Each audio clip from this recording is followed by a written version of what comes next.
In this evacuation center in Deir el-Balah, Dr. Hani Deir struggles to keep life moving forward for her children. Israel detains her husband from Kamal Adwan Hospital in northern Gaza last October. Since then, she hasn't heard much about him. I got some contradictory and conflicting information about my husband. Every time they talk about him being in a different prison. According to the latest information, he is in Sdeit Iman prison. What scared me the most is my husband's health condition. He suffers from many diseases. In his age and health situation, he cannot tolerate the Israeli torture. Released detainees have described torture, starvation, and abuse in Israeli prisons. At least 2,500 Palestinians have been detained from northern Gaza, including dozens of medical staff. That's according to the Palestine Center for Prisoner Studies. Amid the worsening humanitarian situation in Gaza, the families are left without financial support and struggling to make ends meet. Without my husband, the burdens on my shoulders are massive. Psychologically and financially, the situation is very critical.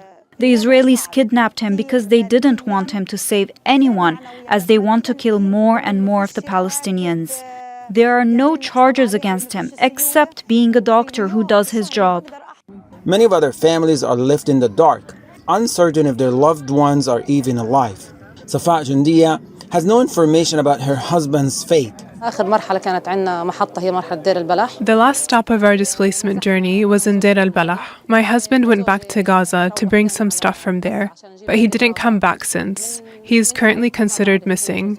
I don't know if he's a martyr or critically injured or even prisoner somewhere. If he's a prisoner, we want to know his conditions, his health status, and whether he was tortured or not in this very cold winter. Safa's children have been forced to take on responsibilities far beyond their age. And the absence of their father has added to the psychological trauma caused by Israel's war.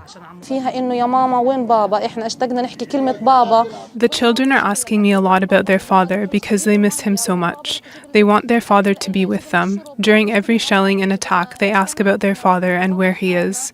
For families, the wait for answers feels endless. They cling to hope even as their lives are upended. With no words on the welfare of their loved ones, these families are asking for something more immediate, justice and their return.